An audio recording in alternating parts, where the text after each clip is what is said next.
ஆண்டவராக இயேசு கிறிஸ்துவின் நாமத்திற்கு மகிமை உண்டாகட்டும். இந்த மனமகிழ்ச்சி நாள் ஞாயிற்றுக்கிழமை காலை வேளையிலும் கூட தேவ சமூகத்தில் கர்த்தரை தொழுது கொள்ளும்படியாக வந்திருக்கிற தேவ பிள்ளைகள் அனைவரையும் நம்முடைய அருமை ஆண்டவர் இயேசு கிறிஸ்துவின் இனிய நாமத்திலே வாழ்த்தி வரவேற்கிறேன். பிரியமானவர்களே, இந்த நாளிலும் கூட நாம் உலகம் முழுவதும் பார்க்கிறோம். இந்த மாதத்தில், இந்த டிசம்பர் மாதத்தில் ஆண்டவராக இயேசு கிறிஸ்துவின் பிறப்பை குறித்து நினைவு கூறுதலும், அதை குறித்து பேசுதலும், வீடு வீடாக சந்தித்து, தெரு தெருவாக கூட சந்தித்து அநேகருக்கு இயேசு கிறிஸ்துவின் பிறப்பை 2000 வருஷங்களுக்கு முன்பு நடந்த ஆண்டவராக இயேசு கிறிஸ்துவின் பிறப்பை குறித்து அறிவிப்பதும், இப்படியாக இந்த கிறிஸ்மஸ் நாட்கள் என்று ஒரு கொண்டாட்டத்தை உலகம் முழுவதும் நாம் பார்க்கிறோம். நல்லது. அருமையானவர்களே, இந்த நாளிலும் கூட நாம் வேதத்தில் அதை குறித்த ஒரு பகுதியை நாம் வாசித்து சில சத்தியங்களை உங்களோடு தியானிக்கலாம் என்று நான் விரும்புகிறேன். ஆண்டவராக இயேசு கிறிஸ்து 2000 வருஷங்களுக்கு முன்பதாக இந்த உலகத்திலே பிறந்தார். அவர் தேவகுமாரன், தேவன் மனிதனாக பிறந்தவர். தேவன் எதற்காக மனிதனாக பிறந்தார்? மனுக்குலத்தினுடைய பாவத்திலிருந்து மனுமக்களை ரட்சித்து அவர்களை பரிசுத்தப்படுத்தி மீண்டுமாக அவர்களை தம்மோடு இணைத்து கொள்ளும்படியாக, பரலோகத்திலே சேர்த்து கொள்ளும்படியாக தேவகுமாரன் இந்த உலகத்திலே பூமியிலே வந்தார். தேவகுமாரன் விண்ணுலகத்திலிருந்து தேவகுமாரன் மண்ணுலகத்திற்கு வந்து மண்ணுலகத்தில் இருக்கிற மனித குமாரர்களை விண்ணுலகத்திற்கு எடுத்து செல்லும்படியாக அவரே இந்த உலகத்திலே வந்தார் என்பது வேத சத்தியம். சரி, அவர் பிறந்த பொழுது நடந்த ஒரு நிகழ்ச்சியை குறித்து இந்த நாளிலே வேதத்திலிருந்து வாசித்து தியானிக்கலாம் என்று நான் விரும்புகிறேன். பிரியமானவர்களே, ஆண்டவராக இயேசு கிறிஸ்து குழந்தையாக பிறந்த பொழுது அவர்களுடைய அந்த யூத அந்த வழக்கத்தின்படியாக பிறந்த குழந்தையை அவர்கள் தேவாலயத்திற்கு எடுத்து சென்று பிரதிஷ்டை செய்வார்கள். அவ்விதமாக ஆண்டவராக இயேசு கிறிஸ்துனுடைய தாயாகிய மரியாளும் தகப்பனாகிய யோசேப்பும் பிள்ளையை கொண்டு தேவாலயத்திற்கு எடுத்துக்கொண்டு போகிறார்கள்.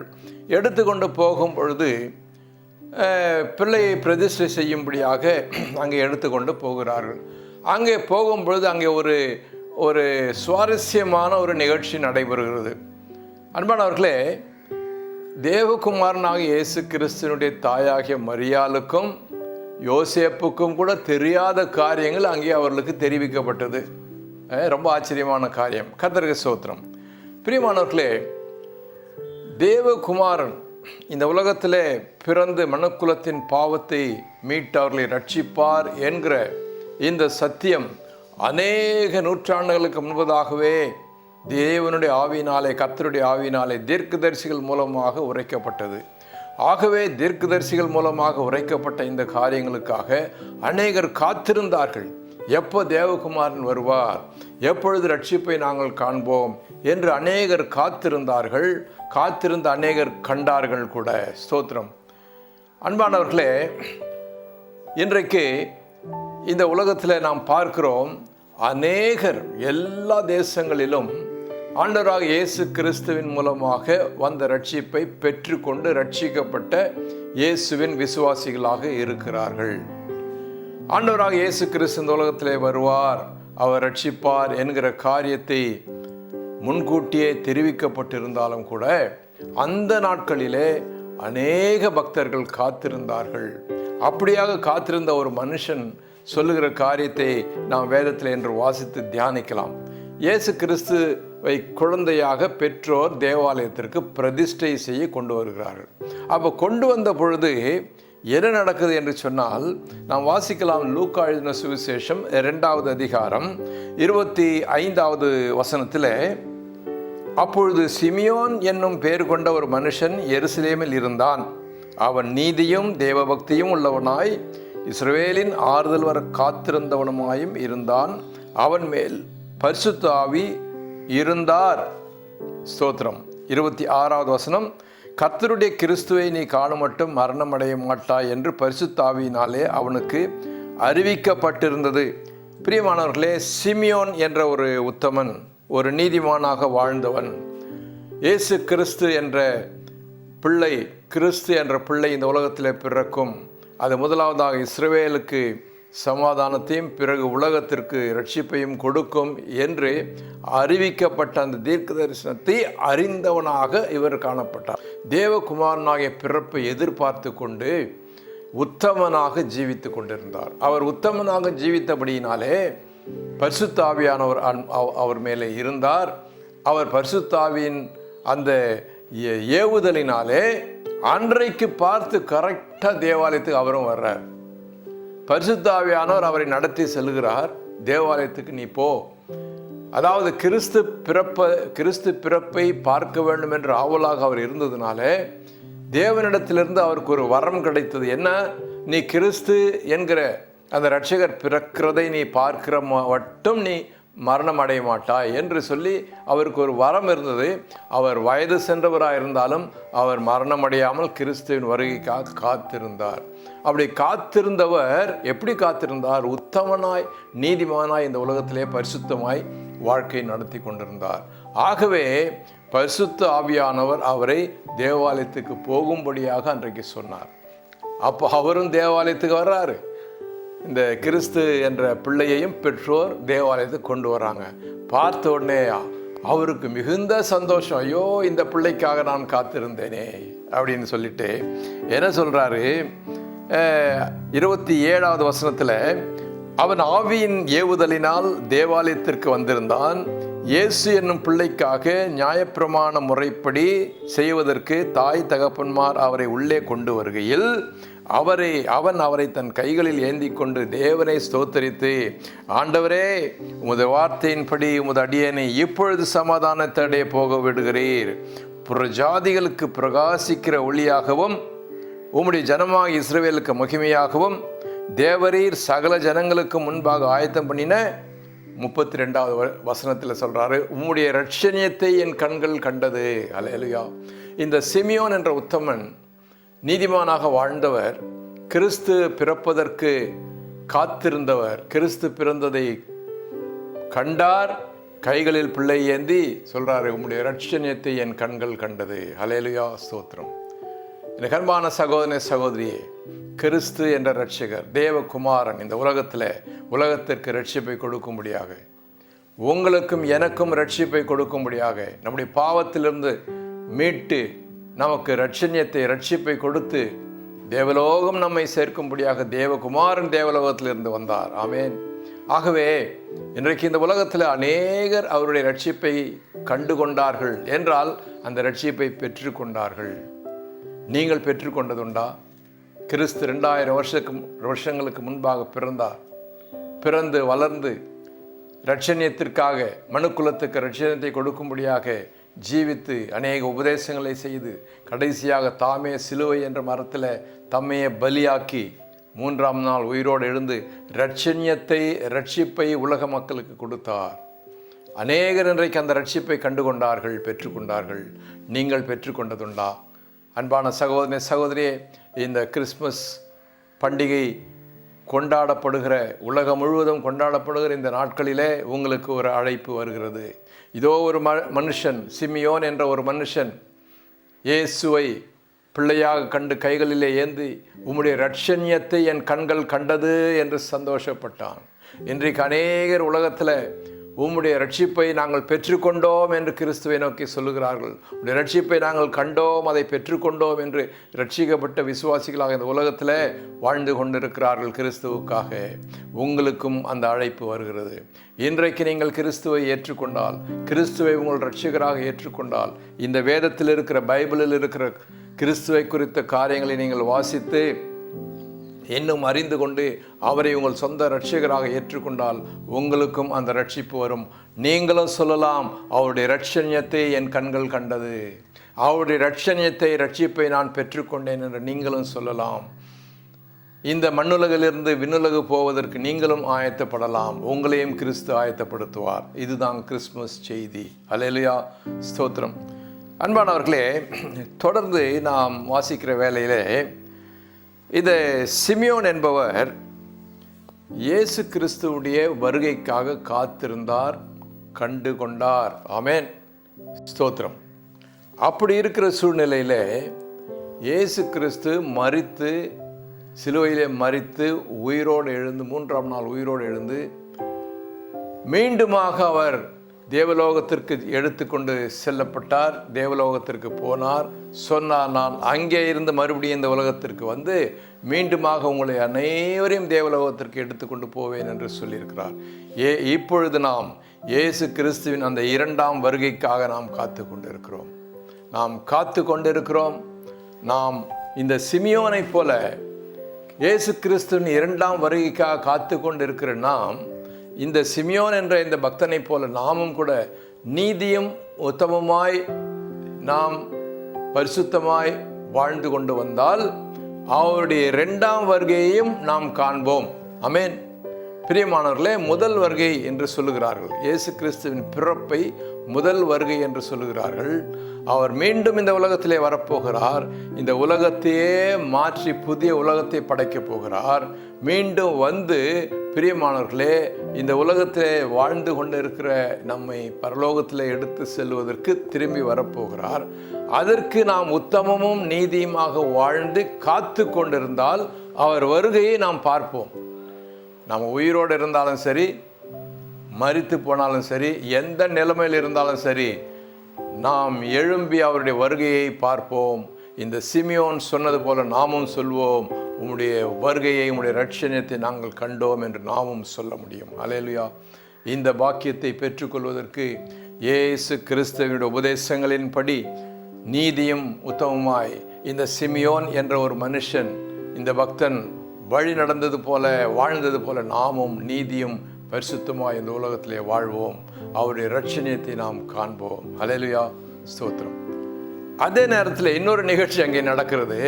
இந்த சிமியோன் என்ற ஒரு மனுஷன் அவருடைய கிறிஸ்துவின் முதல் வருகைக்காக, பிறப்புக்காக காத்திருந்தார். நீதியும் உத்தமமாய் அவர் வாழ்ந்து கொண்டு வந்தார். அப்போ அவரை பரிசுத்த ஆவியானவர் வழி நடத்தி ஏவி தேவாலயத்துக்கு போன்னு சொல்றாரு. கரெக்டாக அந்த டைம்ல அவர் வந்து பிள்ளையை பார்க்கிறார். இன்னொரு நபரை குறித்து இந்த இடத்துல நாம் பார்க்கிறோம். லூக்கா 2:37. ஏறக்குறைய 84 வயதுள்ள அந்த விதவை தேவாலயத்தை விட்டு நீங்காமல் இரவும் பகலும் உபவாசித்து ஜெபம் பண்ணி ஆராதனை செய்து கொண்டிருந்தாள். 38வது வசனம். அவளும் அந்நேரத்திலே வந்து நின்று கர்த்தரை புகழ்ந்து எருசலேமிலே மீட்புண்டாக காத்திருந்த யாவருக்கும் அவரை குறித்து பேசினாள். பாருங்க, இங்கே 84 வயதுடைய ஒரு மூதாட்டி, அந்த அம்மாவும் கூட கிறிஸ்துவனுடைய வருகைக்காக காத்திருந்தார்கள். அவர்களும் பரிசுத்தமான வாழ்க்கையோடு காத்திருந்தார்கள். ஆனால் அவர்கள் தேவாலயத்திலே இருந்து விட்டாங்க. இவர் சிமியோன் வீட்டிலிருந்து தேவாலயத்துக்கு வந்தார். இந்த அம்மா தேவாலயத்திலே இரவும் பகலும் ஜெபித்து கொண்டிருந்தார்கள். ஆண்டவரே, கிறிஸ்துவே, நீர் சீக்கிரம் வாரும், நீர் சீக்கிரமாக இந்த உலகத்திலே பிறக்க வேண்டும் என்று சொல்லி இதற்காக ஜெபித்து கொண்டு உபவாசித்து கொண்டு அது தேவாலயத்திலே இருந்து விட்டார்கள். 84 வயசு வரைக்கும். அதாவது முந்தின வசனத்தில் சொல்றது, இந்த அம்மா திருமணமாகி இள வயதிலேயே கணவன் இறந்து விட்டார். விதவியாக இருந்த இந்த அம்மாளுக்கு ஒரு விசேஷித்த ஒரு வரம் என்னன்னு சொன்னால், கிறிஸ்துவின் வருகையை இவர்கள் பார்ப்பார்கள், கிறிஸ்து பிறப்பதை பார்ப்பார்கள் என்ற ஒரு வரம் இருந்தது. ஆகவே கிறிஸ்துவை பார்ப்பதற்காக காத்து கொண்டிருக்கிறாங்க. இள வயது முதல் 84 வயது வர்ற வரைக்கும் காத்து கொண்டிருக்கிறார்கள். எப்படி காத்து கொண்டிருந்தார்கள்? ஜெபம் பண்ணி உபவாசம் பண்ணி அவ்வளவு பக்தியாக காத்து கொண்டிருந்தார்கள். காத்து கொண்டிருந்தவர்கள் அதோகோ கிறிஸ்துவை பிள்ளையாக எடுத்துக்கொண்டு வருகிறார்கள். இந்த அம்மா பார்த்து மிகுந்த சந்தோஷப்பட்டார்கள். அல்லேலூயா. அந்த அம்மா இப்படி கிறிஸ்து பிறப்பார் என்று அங்கே தேவாலயத்துக்கு வர்றவங்க போகிறவங்ககிட்டெல்லாம் சொல்லிட்டு இருந்தாங்களாம். கிறிஸ்து வருவார், ரட்சிப்பார், நம்மை ரட்சிப்பார் என்று சொல்லி கொண்டிருந்தார்களாம். கிறிஸ்துவை கண்டவுடனே மகிழ்ந்தார்கள். என் அன்பான சகோதரனே, சகோதரியே, நாமும் கூட இப்பொழுது கிறிஸ்துவனுடைய 2ஆம் வருகைக்காக காத்து கொண்டு இருக்கிறோம். அதனால எத்தனை வருஷம் ஆனாலும் பரவாயில்ல, காத்து கொண்டே இருப்போம், ஜெபித்து கொண்டே இருப்போம். நிச்சயமாய் ஒரு நாள் இயேசு கிறிஸ்து வந்து நம்மை சந்தோஷப்படுத்துவார். அல்லேலூயா. இதை நாம் மற்றவர்களுக்கு சொல்லிக் கொண்டே இருக்கணும். இந்த வயதான மூதாட்டி மற்றவர்களுக்கு சொல்லிக் கொண்டே இருந்தார்களாம். கிறிஸ்து பிறப்பார், தேவகுமாரன் பிறப்பார், இந்த உலகத்தை ரட்சிப்பார் என்று சொல்லி மற்றவர்களுக்கு வர்றவங்க போகிறவங்களாம் சொல்லிக்கொண்டே, நாமும் கூட எல்லாருக்கும் சொல்லிக்கொண்டே இருக்க வேண்டும். இதுதான் நம்முடைய ஊழியம். இயேசு கிறிஸ்து 2000 வருஷங்களுக்கு முன்பதாக பிறந்து நமக்காக ஜீவனை விட்டு உயிரை விட்டு ரத்தம் சிந்தி உயிரோடு எழுந்து நமக்கு மீட்பை கொடுத்த அந்த இயேசு கிறிஸ்து தேவலோகத்திற்கு போனவர், பரலோகத்துக்கு போனவர், மீண்டும் வந்து மீண்டும் 2வது முறையாக வரப்போகிறார், நம் அனைவரையும் தேவலோகத்தில் எடுத்து செல்ல என்ற இந்த காரியத்தை நாம் மற்றவர்களுக்கு சொல்லிக்கொண்டே இருக்கணும். இந்த அம்மா அப்படி தான் சொல்லிக்கொண்டே இருந்தார்களாம். அதான் அங்கே எழுதப்பட்டிருக்கு. எல்லாருக்கும் சொல்லிக்கொண்டே இருந்தார்கள், நாமும் சொல்லிக்கொண்டே இருப்போம். அவர் 2ஆம் வருகைக்காக என்ன வயசானாலும் பரவாயில்ல, எத்தனை வருஷமானாலும் பரவாயில்ல, நாம் சொல்லிக்கொண்டே இருப்போம். ஹல்லேலூயா, ஸ்தோத்திரம். பாருங்கள், நம்ம 2 பேதுரு 3வது அதிகாரம் 4வது வசனத்தில், 2 பேதுரு 3வது அதிகாரம் 4வது வசனத்தில் நாம் ஒரு காரியத்தை நாம் பார்க்கிறோம். வாசிக்கிறேன், கேளுங்க. அவர் வருவார் என்று சொல்லுகிற வாக்குத்தத்தம் எங்கே? பிதாக்கள் நித்திரை அடைந்த பின்பு சகலமும் சிருஷ்டிப்பின் தோற்றம் முதல் இருந்த விதமாக இருக்கிறது என்று சொல்லுகிறார்கள். இன்றைக்கு அநேகர் சொல்கிறாங்க, கிறிஸ்து வருவார்னு சொல்லிட்டு இருக்கீங்களே, எங்கே வந்தார்? எத்தனையோ வருஷமா, நான் சின்ன பிள்ளையாக இருந்தப்போ சொன்னாங்க, நான் இப்போ பெரியவன் ஆகிட்டேன் சொல்கிறாங்க. எங்கள் அப்பா அம்மா சொல்லிட்டு இருந்தாங்க, அவங்கெல்லாம் இறந்துட்டாங்க, இன்னும் சொல்லிட்டு இருக்கீங்களே, எப்போ தான் வருவார் என்று அநேகர் கேட்கிறார்கள். சரி, கேட்குறவங்க கேட்கட்டும், நம்ம சொல்லிக்கொண்டே இருப்போம். எத்தனை வருஷமானாலும் பரவாயில்ல, நமக்கு என்ன வயசானாலும் பரவாயில்ல, நம்ம இறந்து போனாலும் பரவாயில்ல, நம்ம பிள்ளைகள் உயிரோடு இருந்தும் அவர்களும் சொல்லிக்கொண்டே இருக்க வேண்டும். ஆனால் நிச்சயமாக வருவார். இந்த 84 வயது இந்த தாயார், இந்த மூதாட்டி சொல்லிக்கொண்டே இருந்தார்கள். தன்னுடைய இள வயதிலிருந்து 84 வயது வரைக்கும் சொல்லிக்கொண்டே இருந்தார்கள். ஒரு நாள் வந்ததே, கிறிஸ்து வந்தார், சந்தோஷப்பட்டு மகிழ்ந்தார்கள். நாமும் கூட அந்த நாள் வரும், கிறிஸ்துவினுடைய 2ஆம் வருகை ஒரு நாள் வரும். நாம் மரித்து போனாலும் கூட நாம் எழுப்பப்படுவோம், உயிரோடு இருந்தாலும் கூட அவரை காண்போம், நாமும் சொல்லுவோம், நாமும் மகிழ்ச்சியாக இருப்போம். ஆகவே இதுதான் நம்முடைய ஊழியம். தொடர்ந்து சொல்லிக்கொண்டே இருப்போம். பிரியமானவர்களே, ஆண்டவராக இயேசு கிறிஸ்து இந்த உலகத்திலே மனுஷனாக பிறந்தார் என்று வேதம் சொல்லுகிறது, சரித்திரம் சொல்லுகிறது, நம்முடைய கேலண்டர் சொல்லுகிறது.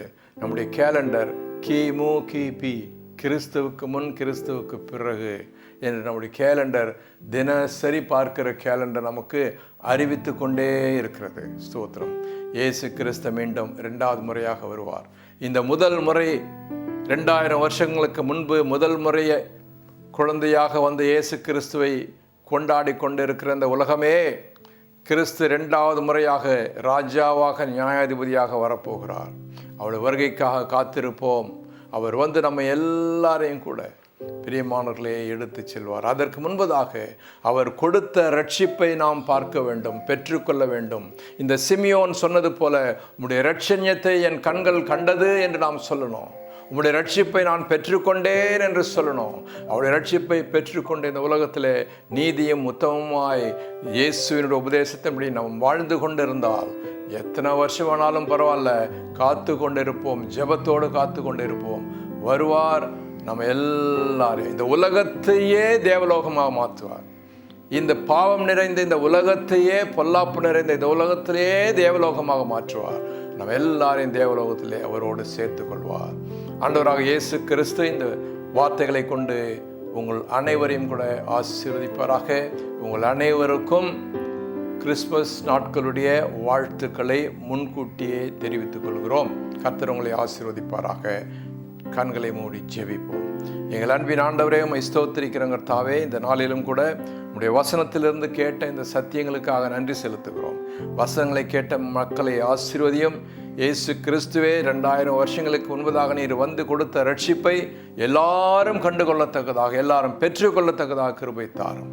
வசனங்களை அறிந்து கொள்கிற ஆண்டவரே, கிருபை ஒவ்வொருவருக்கும் தாரும். யார் யார் எந்தெந்த நோக்கத்தோடு இந்த நாளிலே வந்தார்களோ அவங்கள் நோக்கங்களை நிறைவேற்ற விடமாய் செபிக்கிறோம். வியாதியோடு சுகவீனத்தோடு வந்தவர்களை சுகப்படுத்தும், பலப்படுத்தும். தேவைகளோடு வந்தவர்களை தேவைகளை சந்தியும். பிரச்சனையோடு வந்தவர்களை பிரச்சனைகளை அப்புறப்படுத்தும்.